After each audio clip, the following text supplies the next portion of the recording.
¿Alguna vez has sentido que hiciste todo demasiado mal como para que Dios te perdone? ¿Que tu historia está demasiado rota como para que haya esperanza? Entonces necesitas conocer la historia de Rahab. No era una mujer perfecta ni religiosa. Era una adúltera en una ciudad destinada a ser destruida, la ciudad de Jericó. Pero aún así Dios la vio y la alcanzó y la salvó. Dios te quiere alcanzar a vos también en este video. ¿Qué es la gracia de Dios? La gracia es un tema recurrente a lo largo de toda la Biblia y alcanza su punto máximo en el Nuevo Testamento con la llegada de Jesús. En el idioma original del Nuevo Testamento la palabra usada para gracia es charis, que se traduce como favor, bendición o bondad. Aunque todos somos capaces de mostrar gracia hacia otros, cuando este término se refiere a Dios, adquiere un sentido mucho más profundo. La gracia de Dios implica que Él decide bendecirnos en lugar de condenarnos, aun cuando por causa de nuestro pecado merecíamos todo lo contrario. Efesios 2 del 8 al 9 dice que por gracia han sido salvados y no por obras. La gracia de Dios se manifestó desde el principio, en el jardín del Edén, cuando se sacrificó a un animal para cubrir la vergüenza del pecado de Adán y Eva. Aunque merecían ser castigados con la muerte por su desobediencia, Dios no los destruyó, sino que decidió trazar un camino para restaurar su relación con Él. Y para explicar mejor esto nos vamos a basar en la historia de Rahab, que está en Josué capítulo 2 del 1 al 21. El pueblo de Israel se encontraba camino a conquistar Jericó, la tierra prometida. Josué manda espías para reconocer la tierra. Los espías se hospedaron en la casa de la ramera Rahab y ella los escondió engañando a los siervos del rey quienes buscaban a los espías de Israel. Los espías hicieron una promesa a Rahab, a petición de ella para asegurar la salvación de su vida y de toda su familia, ya que reconocía que Dios había entregado Jericó a los israelitas. Las condiciones para que la promesa se mantuviera fueron que Rahab no los delatara ante las autoridades y que dejara colgando en su ventana la cuerda cordón escarlata con la que los había ayudado a escapar. ¿No es curioso que el único personaje que muestra fe en toda esa ciudad sea una mujer marginada? Ahora luego en la historia Dios salva a Rahab y a toda su familia en la conquista. Esto lo podemos leer en Josué capítulo 6 del 22 al 23. Aún más sorprendente, ella entra a formar parte del pueblo de Dios y termina en la genealogía de Jesucristo. Dios es el mismo Dios de gracia ayer, hoy y por siempre. A veces leer las historias del Antiguo Testamento pensamos que Dios es un ser airado, enojado y de mal humor. Sin embargo, cuando comprendemos estas historias en la Biblia, en su contexto, lo que realmente se revela es la inmensa misericordia y gracia de Dios. Ahora pasamos al libro del profeta Jonás, que se nos cuenta que Dios llamó a Jonás para predicar a la ciudad enemiga de Israel en ese momento, que era Nínive, con el propósito de que se arrepintieran de sus pecados. El Dios del Nuevo Testamento es el mismo que del Antiguo, pues continúa extendiendo su gracia inmerecida incluso a una ciudad tan perversa como era Nínive. Génesis 6 se nos relata que Dios mandó a su siervo Noé a construir un arca porque la tierra estaba corrompida y llena de maldad. Él había decidido destruir todo mediante un gran diluvio. A primera vista podría parecer que Dios solo desea castigar y condenar a las personas, ¿verdad? Pero sin embargo, durante los aproximadamente de 75 a 100 años que tomó construir el arca, la gente que rodeaba a Noé fue testigo de su labor. Pero acá me pregunto si Dios dio tiempo para que se arrepintieran de corazón. Por supuesto que sí, Dios extiende su gracia constantemente en nosotros. Y si lo más importante que Dios quiere revelarnos a través de la historia de Rahab, la ramera y de todas esas historias en la Biblia es su gracia inagotable, podemos darnos cuenta de que la gracia y la misericordia de Dios están reflejadas en cada línea que leemos en las Escrituras. Hay una sola ocasión en la Biblia en la que Dios se describe a sí mismo y lo hace de la siguiente manera, presta atención. Éxodo capítulo 34 del 6 al 7 dice: Entonces pasó el Señor por delante de él y proclamó: el Señor, Dios compasivo y clemente, lento para la ira y abundante en misericordia y verdad, que guarda misericordia a millares, y el que perdona la iniquidad, la transgresión y el pecado, y que no tendrá por inocente al culpable, que castiga la iniquidad de los padres sobre los hijos y sobre los hijos de los hijos hasta la tercera y cuarta generación.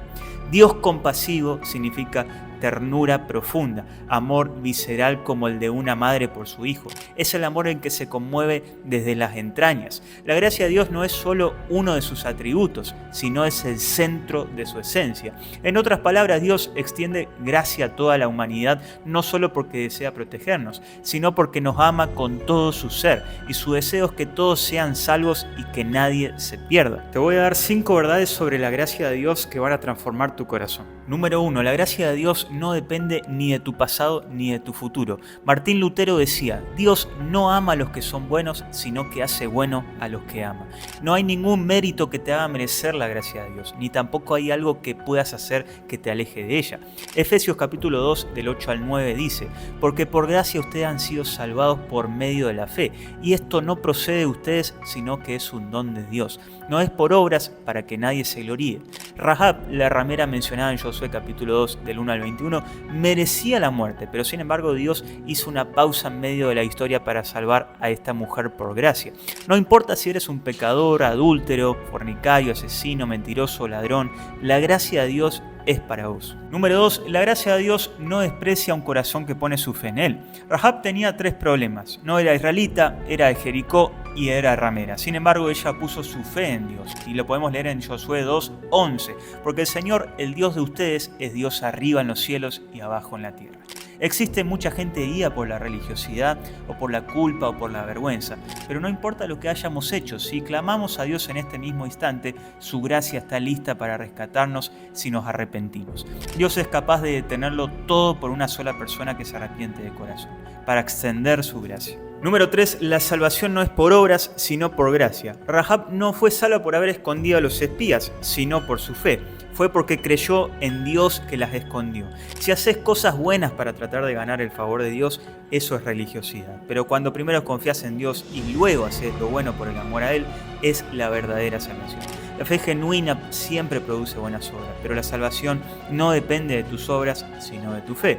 Y esto lo podemos ver en Hebreos 11:31. Por la fe, Rahab no pereció. Número 4. La gracia es la promesa más segura que podemos tener. Cuando Rahab ató el cordón escarlata como señal, encontramos una similitud con el momento en que los israelitas debieron rociar con sangre del cordero sin defecto los marcos de sus puertas, para que la muerte no entrara en sus hogares. La salvación de nuestras almas depende de la sangre de Jesús aplicada a nuestras vidas. Esta es nuestra promesa segura. Cuando Él regrese seremos salvos. Juan 14:6 dice: solo existe un camino para la salvación y ese camino es Cristo Jesús. Hebreos 6 del 19 al 20 dice: tenemos como un ancla del alma, una esperanza segura y firme y que penetra hasta detrás del velo a donde Jesús entró por nosotros como precursor, hecho según el orden de Melquisedec, sumo sacerdote para siempre. Rahab la ramera tenía un cordón, pero nosotros tenemos un redentor. Y número 5, la gracia no solo te salva, sino que también te transforma. La gracia de Dios no es un seguro para librarte del infierno, sino que su gracia causará una transformación en el corazón, librándote de la esclavitud del pecado. La misericordia de Dios nos sacó del juicio, pero su gracia nos sentó en su mesa. Efesios 2 del 4 al 5 dice: pero Dios, que es rico en misericordia por causa del gran amor con que nos amó, aun cuando estábamos muertos en nuestros delitos, nos dio vida juntamente con Cristo. Es interesante e impresionante que Rahab, a pesar de haber sido una ramera, sea mencionada como un ejemplo de fe en el Nuevo Testamento. Este pasaje en Hebreos 11 es conocido como el Salón de los Héroes de la Fe. Y Rahab no es solo mencionada en esta sección de la Biblia, sino que también forma parte del linaje de Jesús, nuestro Salvador perfecto. La gracia de Dios no solo fue capaz de transformar a una ramera y permitir que Jesús viniera de su linaje, sino que también puede transformarnos a nosotros, sin importar cuál haya sido nuestro pecado. ¿Quieres experimentar la gracia de Dios aquí en la tierra? Pon tu esperanza en Jesús. Juan 1:14 dice: Jesús, lleno de gracia y verdad, el Verbo se hizo carne y habitó entre nosotros, y vimos su gloria, gloria como el unigénito del Padre, lleno de gracia y de verdad. La historia de Rahab nos muestra que Dios no busca personas perfectas, sino corazones que crean en Él. Rahab no tenía un buen pasado, ni una buena reputación, ni una posición religiosa, pero tenía fe, y esa fe la llevó a actuar, a confiar y a colgar un simple cordón escarlata como señal de su esperanza. Ese acto sencillo, motivado por la fe, la salvó. Tú y yo no somos muy diferentes. No importa qué tan lejos hayamos estado, qué tan roto esté nuestro pasado o cuántos errores hayamos cometido. La gracia de Dios no se basa en lo que tú haces, sino en lo que Él ya hizo por ti en Jesucristo. Y esa gracia no solo te salva, sino que te transforma. Muchas gracias por ver este video. Si quieres ver más contenido así, te voy a dejar un video acá al costado para que lo sigas disfrutando. Te mando un saludo.